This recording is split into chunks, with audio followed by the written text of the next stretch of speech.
Hi,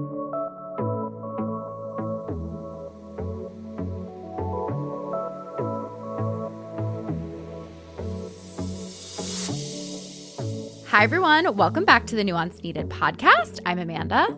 And this is Sam. And we're going to talk today about another original episode about what are we doing here online?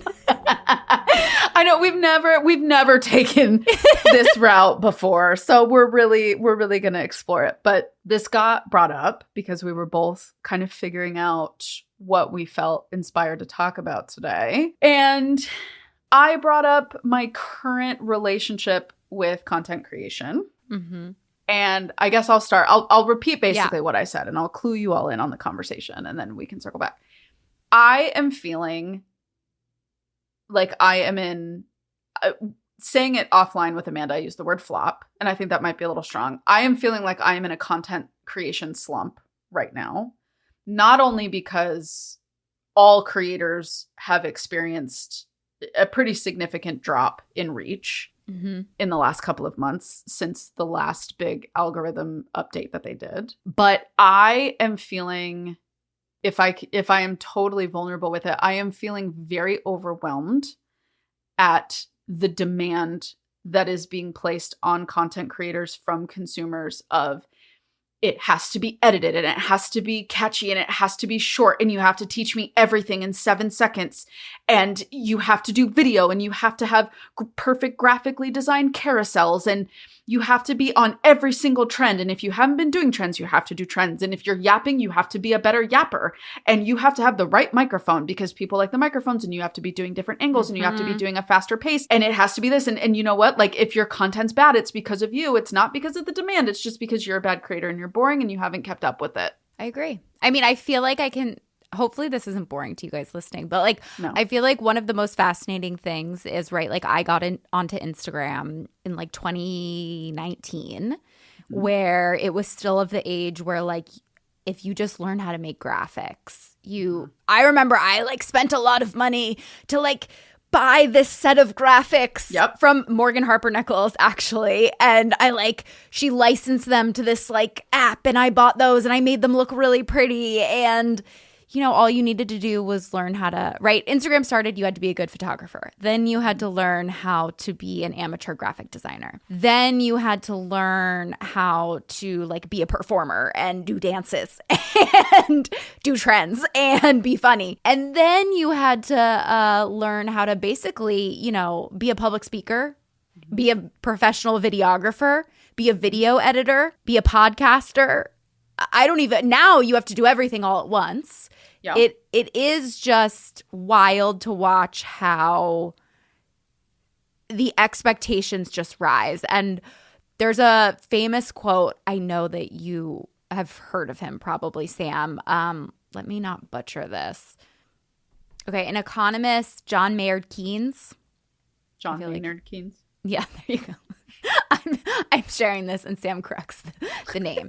Right. There's a quote from him basically where he, in 1930, he was an economist and he predicted that because of technology, we were going to be so productive by 2030, we'd be down to working 15 hours a week, which obviously we are close to 2030 and that has not happened.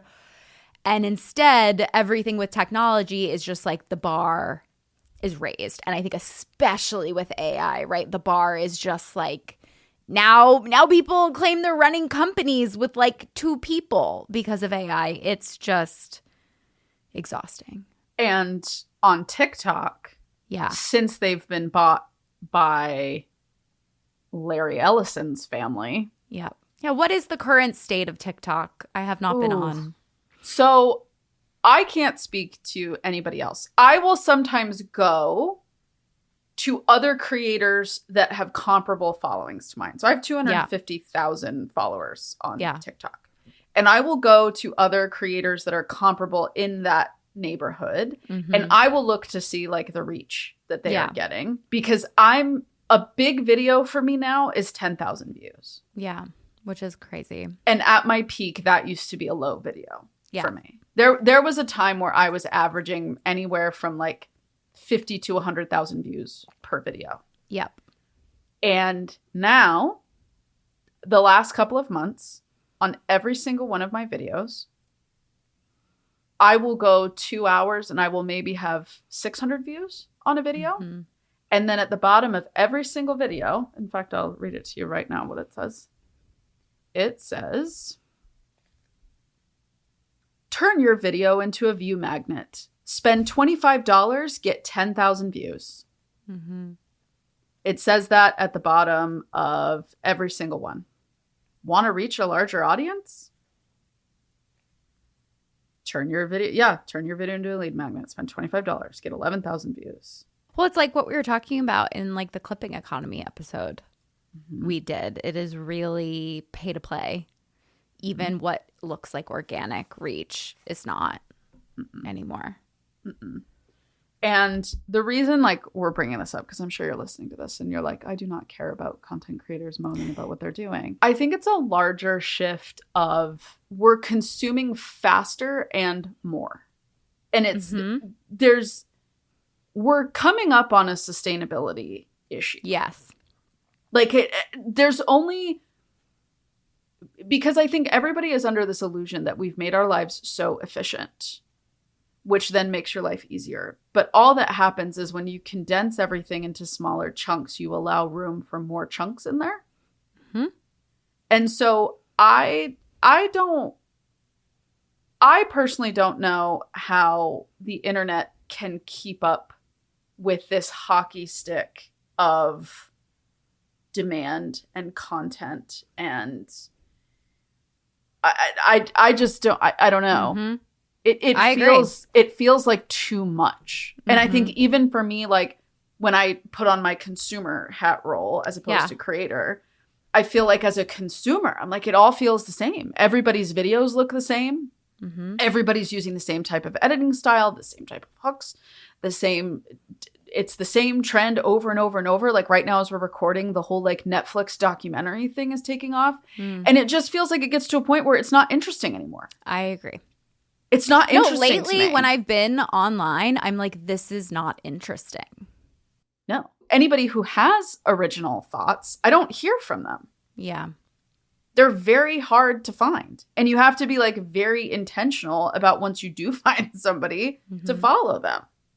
Well, I think what's also really bad is everything is a take of a take of a take of a take. Mm-hmm. And it is just like the snake is eating themselves at some point. And then you factor in the clipping economy on top of that. And it's like, do people really feel this way?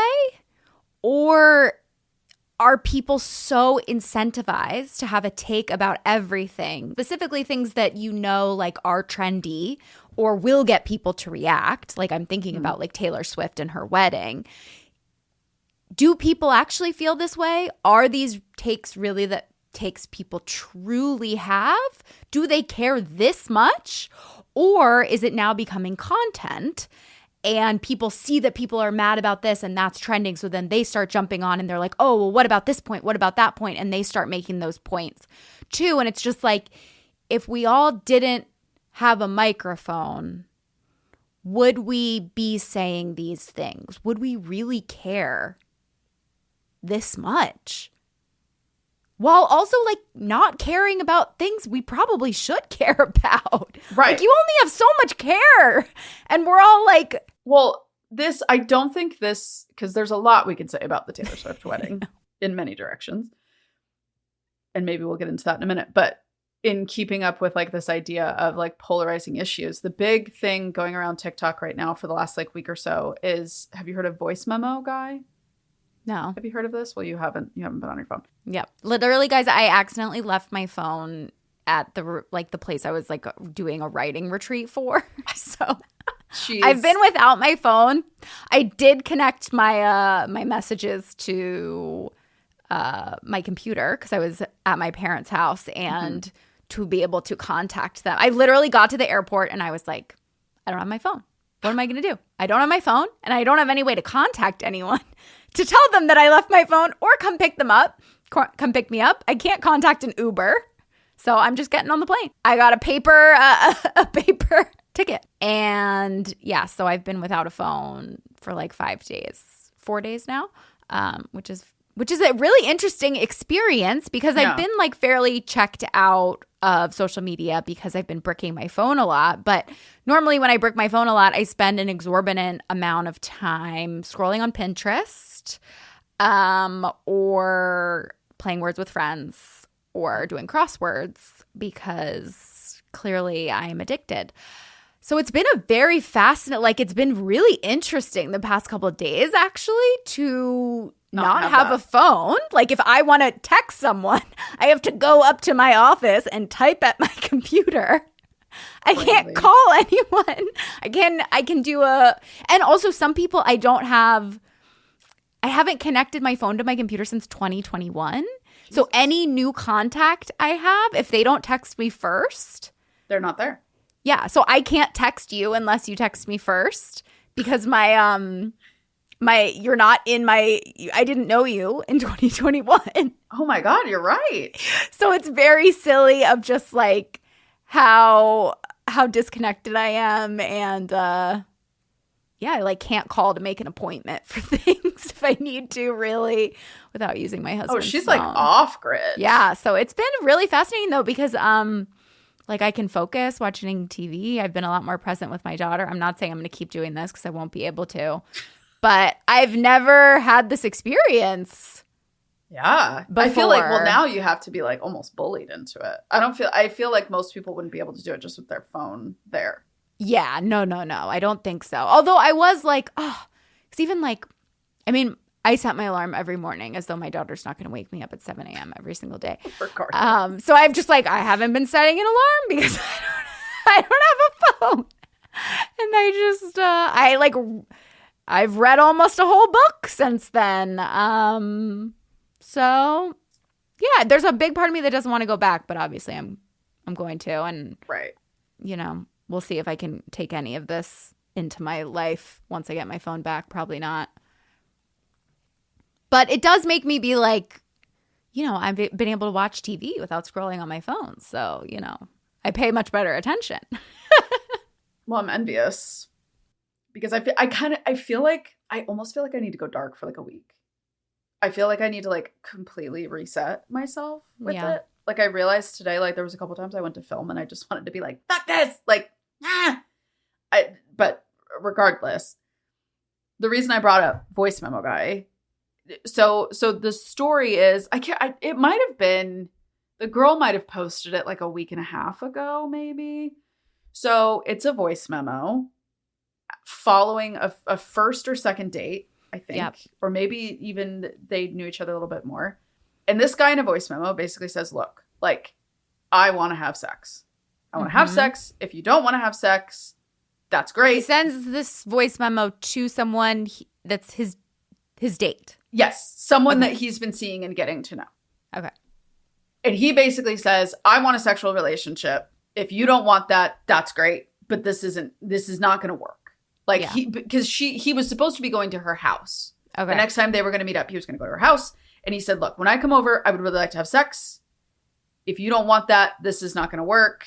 I'm in for a sexual relationship. First of all, she puts this on the internet, which I think there's a debate there. I think there is a debate to be had about the privacy of voice memos. Mm-hmm.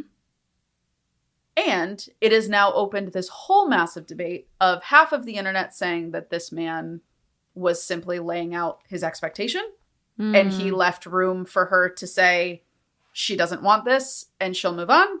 And then the other half of the internet saying that part of the internet is insane and that we truly don't understand consent and that wasn't consent. It was that he was bullying her into it and trying to tell her that she had to do something and that he was going to withhold this, that, and the other if she didn't do it. And then the consent people coming back and saying, then how the hell else is he supposed to elaborate on what he expects in a relationship? And then the other half being like, but that's the whole problem is men are expecting this, that, and the other, and they feel entitled, blah, blah, blah. So that has opened this whole... that is, I've been seeing like the think piece of a think piece of a think piece of a think piece of a think piece. Yes. And there's one creator in particular that is getting like absolutely eviscerated for basically saying, like, we've lost the plot on what consent is. And this guy was literally just saying to her, like, here's what I expect. Yeah. Take it or leave it. Right. Yeah. And like, people have just been ripping her to shreds and saying, like, I can't believe you. Like, you're condoning, like, you know, rapist type behavior and blah, blah, blah, blah, blah. And then the people that are defending her have also been like, yeah, was it weird? Sure. Was it poorly delivered? Fine. But, like, he literally laid out exactly what he expected and said, if you're not into that, this isn't going to work for me. Mm-hmm. So, like, where is the line? And I do think this is the problem of, like, at the end of the day, none of this impacts us. Yes. This is between two people. Mm-hmm. Why do, like, it kind of doesn't matter because it's how she feels about it. Yeah. If she feels uncomfortable, then it was uncomfortable. If she feels that he was clear and she just thought it was an interesting text, great. Yep. Well, I think we take these, like, micro individual moments and make them referendums on everybody, on everyone and our culture. And I'm not saying there isn't a time and a place for it, and I think that's what's hard. Like, I think about this all the time of, like, are we reacting to reacting, and are we negatively, like, contributing to this? And I think it's just fascinating because the solution can't be, like, no one should talk. We shouldn't have these, like, discussions. Right. But I think we've lost the plot when you are like monetarily incentivizing people to be more extreme, and you're monetarily incentivizing them to talk about something that is already trendy. It's like it is going to cause this, I don't know, this, like, disproportionate reaction, this unhealthy, like, media environment, whatever we want to say. Yeah. What's hard is I'm just kind of like, guys, like, honestly, like, both are right. Yeah. Like, both are right. Technically, this guy was just very blunt and direct on what he expected from anybody that he tries to date and get to know. Is there a world where we can debate the aggressiveness of it? Sure. Amazing. Let's talk about it. But, like, you're allowed to look at that type of behavior and simply say, that is not behavior I would engage with someone I'm dating. Yeah. I would hear that voice memo and decide that's not somebody I want to be with.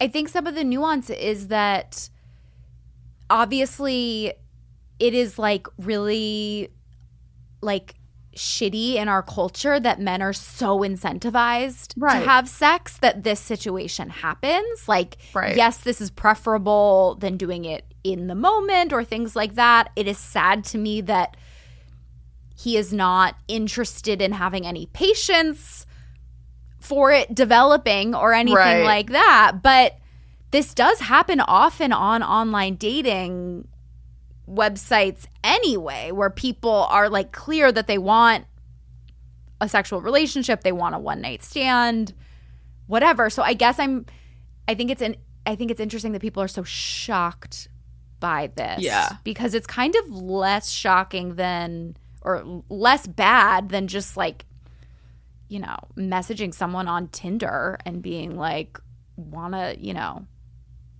hook up. See if I can find because then you can hear it. I feel like I'm going to hear this guy's tone and I'm going to be like, call it off, everything I said. This guy's terrible. All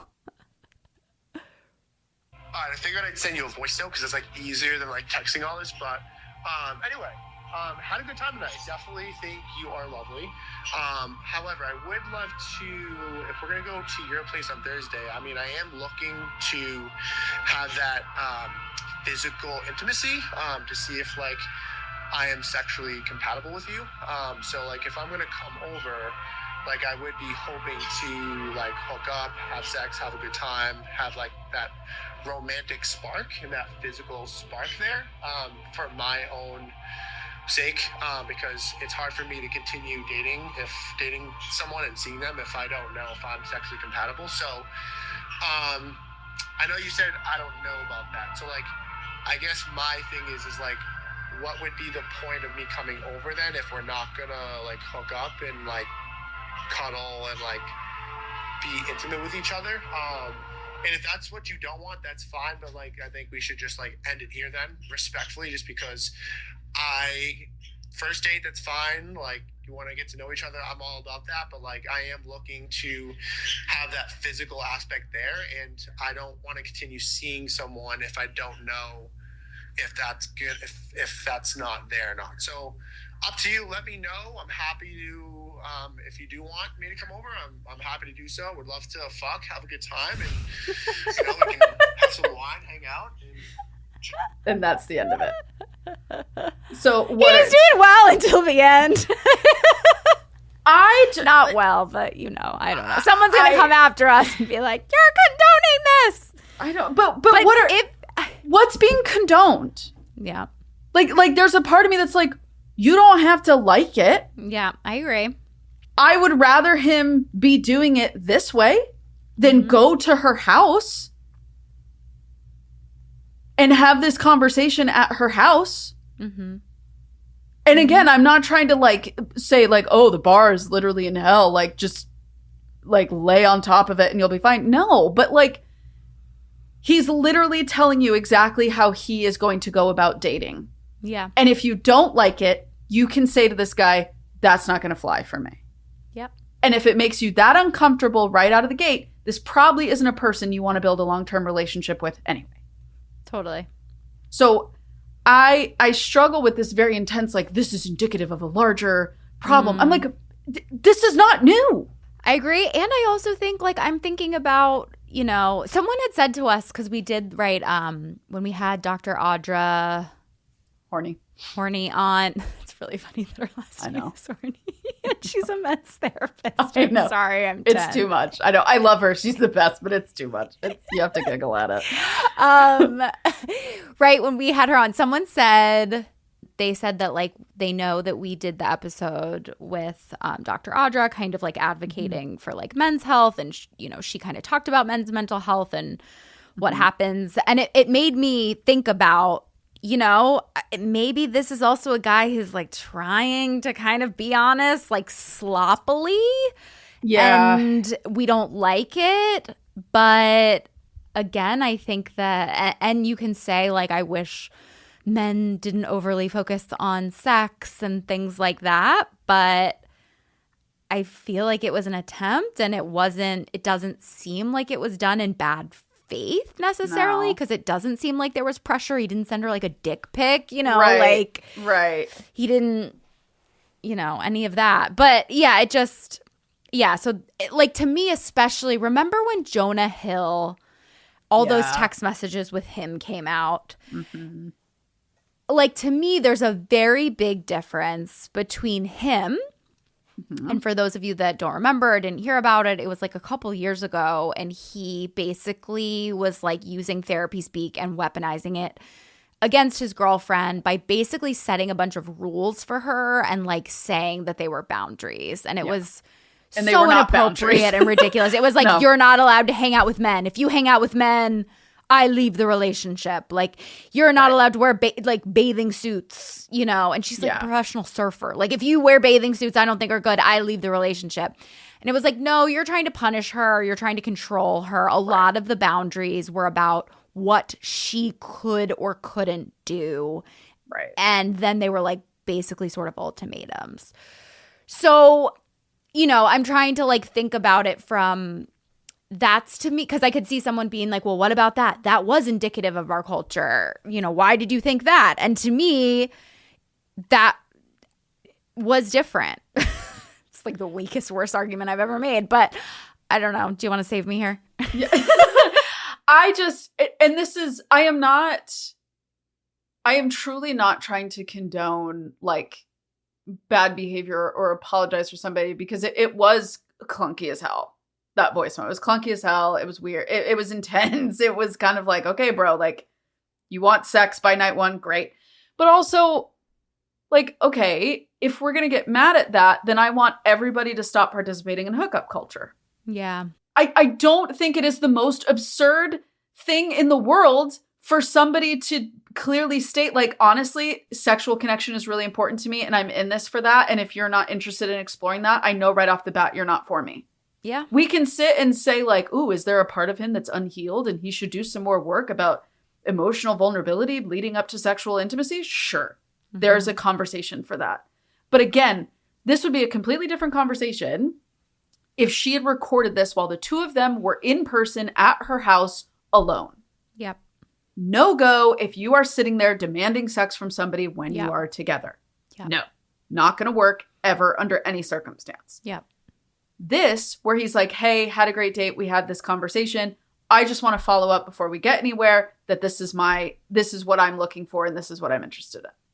Yeah. I don't understand why we are going to get so wrapped around the axle with that. Well, I think also there's even a broader conversation of like, if we're saying sex work is work and we're saying people deserve to do whatever they want with their bodies and we should legitimize that.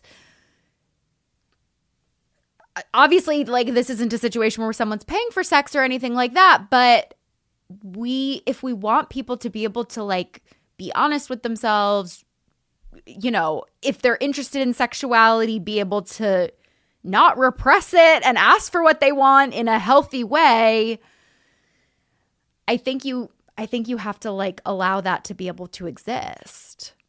But like you said, like, it doesn't mean you like it. It doesn't mean you say yes. Right. But Tinder exists. Yes. For that explicit reason.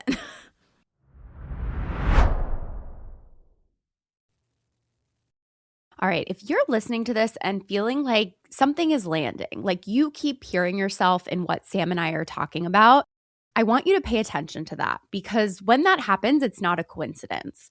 And if you've been thinking about therapy, but you've really had not great luck, you want someone who gets it not just clinically, but personally, I want to share with you about my practice, Therapy for Women Center.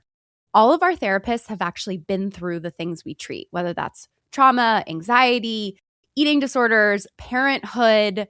When you're sitting there and talking about hard things, you know that the person on the other side really gets it. That's really why I started my practice, because I was sick of going to therapists who didn't fully understand the things that they were treating. At this point, we have over 30 therapists, and we actually hand match you to the right one based on what you're going through. And if we don't get the match right, we'll waive your intake fee and help you switch to another therapist in the practice. We really feel like finding the right therapist shouldn't feel like another thing to white knuckle through. When you reach out to us, you can talk to our intake coordinator, you can email us, you can text us. We'd love to hear from you.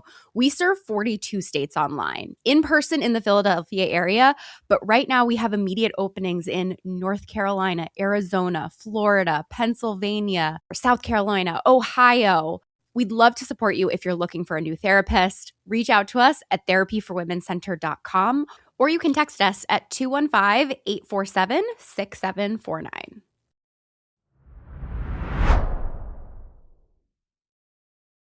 I don't know. I saw that and I feel like that current conversation is this explosion of like exactly where the internet is right now, where it's just this doubling down constantly of like who is right and who is wrong. And sure, in some situations that does in fact exist. Yeah. But then also I look to everybody and I'm like, is this a cultural conversation that needs to be had right now though? Yeah. Don't we have bigger things going on? Don't we have bigger things that we could be talking about than a dude sending like a mediocre voice note saying he wants to fuck? Like, I just, I don't know. I find it silly. And I think maybe that's what I'm struggling with, is it feels like so many of the conversations that get highlighted on the internet are just so useless and silly. And I think as a content creator, I wrestle with like, am I just contributing to the noise? Am I just contributing to the noise? And it's hard to know the line, and especially when it feels like us content creators, and I know there are many because I follow them and they follow me, and people that I'm friends with, like people that are trying to highlight nuance and expertise and legitimate discussion. We don't go anywhere. Because, the Stephen Bartletts and the Mel Robbins and, all the other coaches, they can say whatever they want, however they want it. Mm-hmm. And those of us who are professionals and we have training, there's an ethics that we're trained under. Mm-hmm. And it makes it like really hard to engage in the content ecosystem as it is right now. Mm-hmm. And to not feel like you're being punished for being that. Yeah, I mean, I don't know like where the internet kind of goes. I was listening to a very fascinating person. Oh, I think I like reached out and asked her if she would be on our podcast, and she's way too big for us and obviously didn't respond. Let me look up her name. Sinead Bovell. Oh, yeah. I follow her. Yeah. And she said one thing that was really fascinating because she like studies AI and she talks a lot about AI. And she said especially if you start thinking about the future and you start thinking about the new iPhone update that was like glass. She thinks that update was because they're preparing, like they're, trying to get people used to, even though it was like an objectively worse experience, right? Why does anyone want to be able to see through their phone very well? Right. They're trying to get people used to seeing things over things so that glasses are less shocking. Nothing sounds worse to me than getting glasses, to be honest. But her point then was like, if that's what's coming, we are not going to be scrolling. You know what I mean? Like if people's main way of like interacting with the world is actually like not online, and if people aren't scrolling, then people aren't going to show up and people aren't going to like participate in that way. She thinks like social media will change, or especially with AI, if you can have AI go search the internet for you for something, you're not going to be doing it as much yourself. And her whole point was, what happens to social media, and it's like worse and better. If there is this transition that we're being forced into that we don't even really know is happening to these glasses. If we're just walking around with glasses on, we're not scrolling, we're not consuming content in the same way. So if we're not going to engage with the content, then how is content served?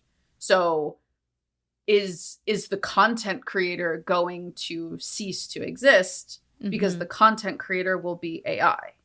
Right. And her whole thing, too, is like with AI, if everything is AI slop, right? And everything's made by AI and there are AI creators, which we already know are like happening. It's like, do you care about an AI person telling you something? I certainly don't. I have no interest in like, unless I'm trying to learn something really specific.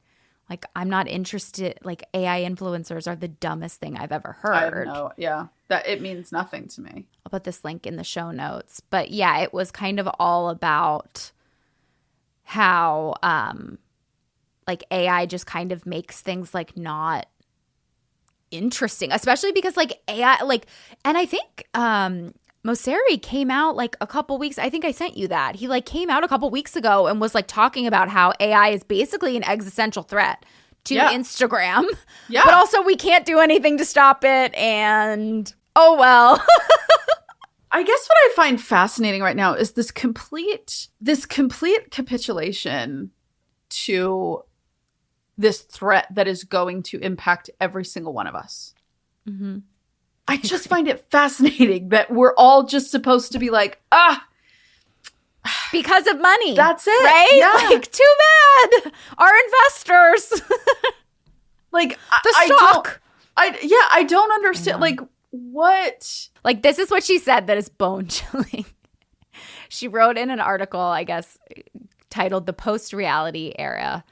We are moving toward a world where we each inhabit individual AI-generated realities, tuned to our habits, our data, and our existing beliefs. The threat this poses to our collective sense-making cannot be overstated. We're going from the shared self on social media, delusional as it was. At least we had some window into what realities were being served to others, to an environment fabricated entirely by you, by something that knows you better than any of us would like to admit. Sorry if I just you can always count on me to just steer the podcast into right into the ground. Right She's into like, an existential. Let's all lay down and give up.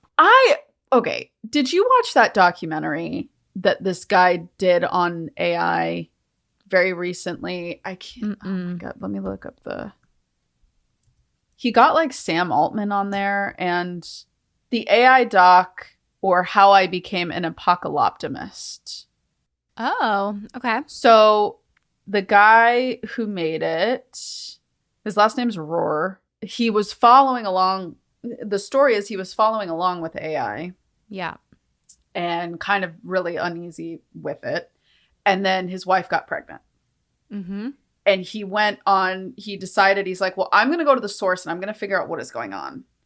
So he talked with all of these people that think the world is ending. Mm-hmm. And then he went and spoke with all of these people who think this is going to be the greatest thing that's ever happened. Did he find some nuance in the middle? And basically what he came to is it's like, well, it's both. Yeah. It is really bad and it is really good. Like it is, the things that they're saying it's helped with medicine and technological advancements and solving climate change and, all these different things. I mean, that's all I want AI to do. Literally. Like, my God, please fix this. We're dying. But then, there's all these people that are like, we're all gonna starve to death and it's gonna collapse the global economy and blah, blah, blah, blah, blah, blah, blah. And, one person was like, I just think it's so selfish that you chose to have a baby now. And the other person's like, I would have 10 babies. Like, don't start with me on this. No, I will talk about this all day long. Same. I just find that so desperately inappropriate to say to somebody. But so I watched the documentary and I think I fall where he ended up falling, which is like, I don't think anything is all good, all bad. Yeah, I agree. I think there's a mix to it. I just wish more people had more of a backbone to stand up to some of this. Mm-hmm. That like, we don't have to scale just to scale. Yep. Like that's just not needed. And I feel like everybody right now is just like, we have to grow to grow to grow. And I think I'm even seeing that in the content creator communities across industries and niches. There is this like, we have to evolve, we have to adapt, we have to do more, we have to do less, we have to do faster, better, stronger. And I'm just kind of like, why? Yeah. Because a lot of these people doing these same things are the same ones that talk about, critical thinking is dying. Yes. And nuance is dying and nobody's reading anymore. And I'm like, well, okay, it's going to get to a point where like, I can't condense a thought into a second and a half. Yes. I can't do it. I'm sorry. So, yep.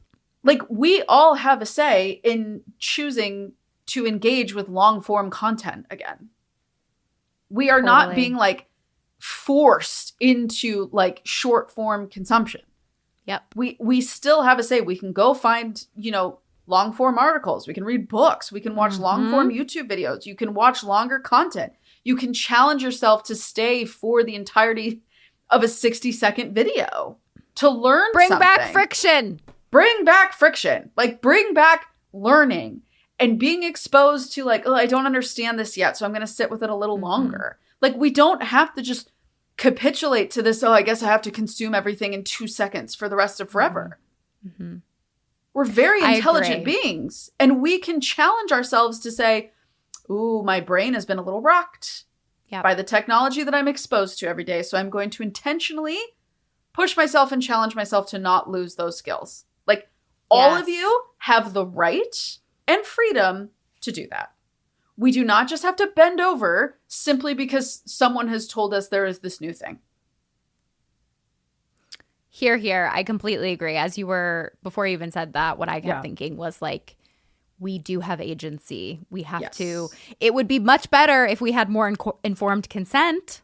Correct. But one thing that has made me actually really hopeful, Sam, is if I look around at, and maybe it's just like where I live, and I think this is like a privileged take, but parents rarely, like where I, like around me, I see lots of parents really trying to be good parents. I see lots of, it is rare for me to see a kid with an iPad just like during dinner the whole time. Yeah. All the time. Like I do think that has shifted where I think, 10 years ago, 20 years, not 20 years ago. I don't know. When was it when Gen Zs were young? 10 years ago, maybe.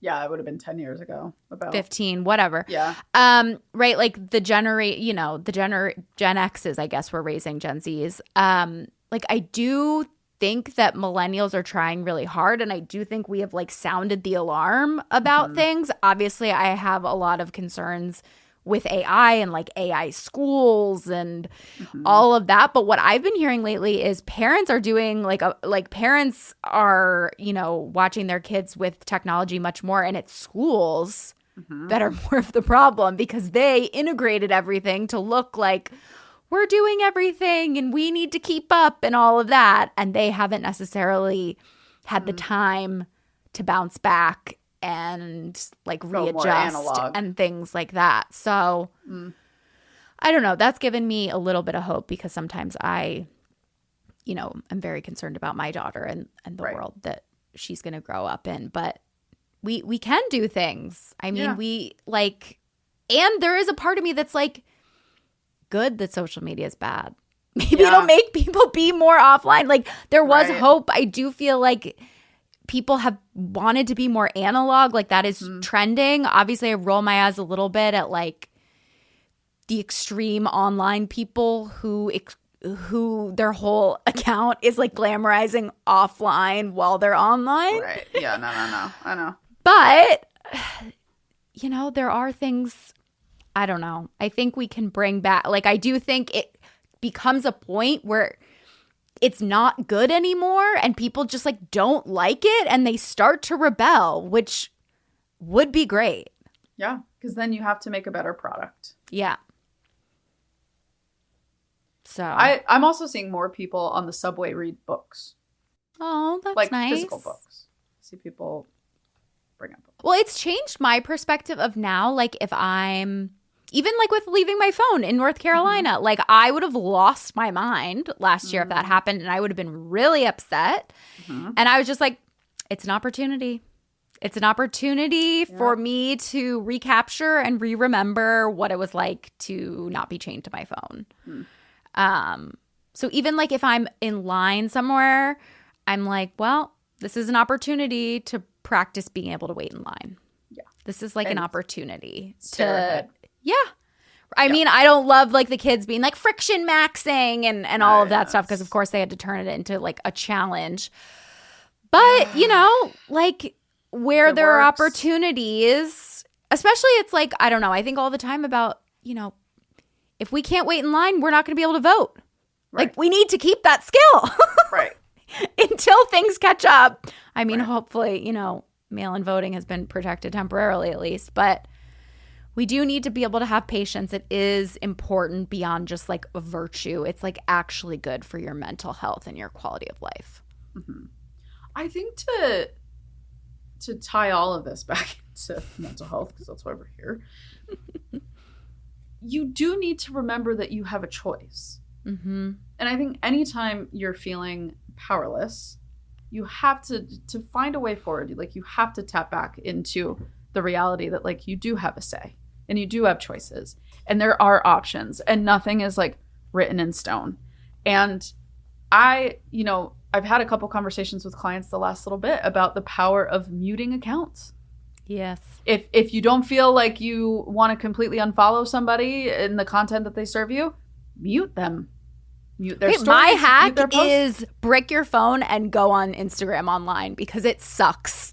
It does. The desktop sucks. The desktop version is so unsatisfying. You will not stay on long. They have completely abandoned the desktop updates, let me tell you. I tried that the other day and I was like, I can't even post to my stories. It's why I haven't been able to post to my stories for like 2 weeks.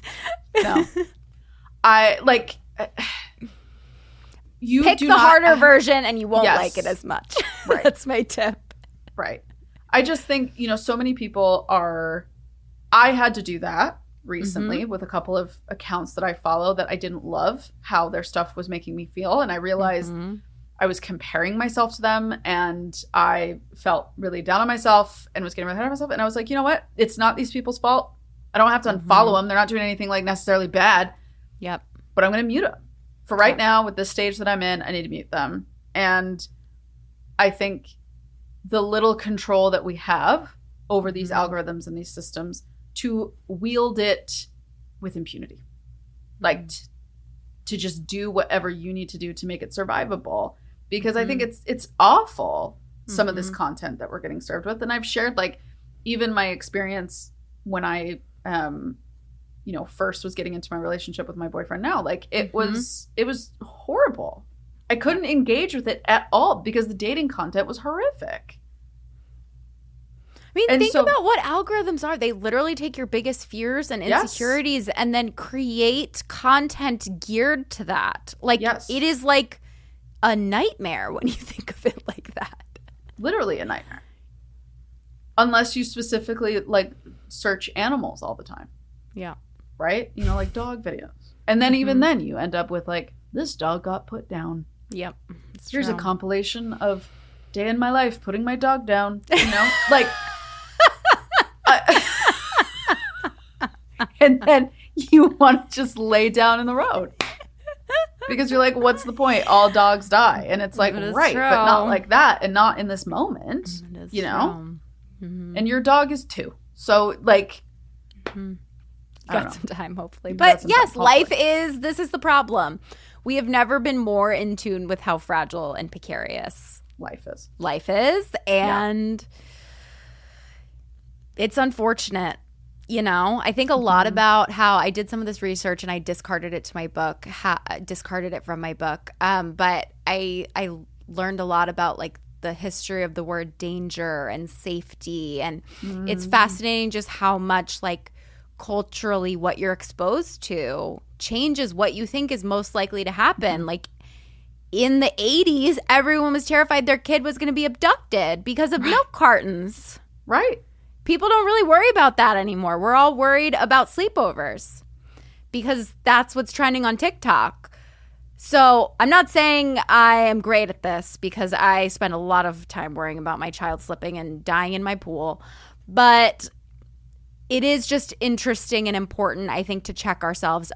It is much harder these days because you've never had so much information and access to things. And AI makes it so much worse because AI always picks the most extreme, statistically unlikely thing that might happen to you or your family member and warns you about it. Right. Where people didn't know. Like, people died, and AI does do good. Like I have friends who had like a serious problem with their appendix and they only really knew because of AI. Yeah. So it does good, but it also shows you really extreme stuff. Yeah. I also, my very hot take is we do need to bring back the sleepover. I do too. I think we need to bring back the sleepover. I think if you as a parent want to collect everybody's phones, more power definitely do that. More power to you. Collect the phones. People are more worried about like siblings, I feel like, and fathers. They're worried about sexual assault happening. I just can't spend my life thinking every home has a sexual perpetrator in it. I cannot do it. Well, your kid's much more likely to die of drowning. But it is really, it's I agree. Maybe we'll do an episode of that on Substack because I feel like and maybe I was destroyed. I could have been, I don't know. Maybe I'm a complete anomaly. I had sleepovers. My first sleepover was when I was 8. I had sleepovers. I still, when people, Amanda and I had a sleepover back in February when she stayed at my house. Like I love sleepovers too. I loved sleepovers. It meant the world to me when I knew on Friday night I was going to my friend's house or my friend was coming over to my house. And it was such an incredible time for us to like connect and bond and laugh. And it wasn't like tied to school or anything like that. And it created, you know, inside jokes in those moments that only the 2 or 3 or 4 of you know. I just like, I don't know. I can understand if you had a bad experience, why you would be hesitant. But I also think we cannot be constantly projecting every single bad experience that we have had onto everybody else. And that doesn't have to minimize your experience and the way you choose to live your life. But to then go out and say everybody now has to do it that way because of this singular thing. Again, I am not minimizing anything that has happened to anybody. What I am saying is we have to have some responsibility with what we are telling people to do and not do. And that if you find out that people allow their kids to have sleepovers, to then say to them, like, your child will be abused and it's your fault. Yeah. Like, I just don't think that is a helpful frame. I agree. Well, we hope you all got something out of this. As usual, come over to Substack if you'd like more bonus content, off-the-cuff conversations. We will probably be weeding into Taylor Swift's wedding over there. So join us. We'd love to see you. As per usual, anything you can do to rate, review, share, subscribe would mean the world. And with that, we'll see you next week. Bye. Bye.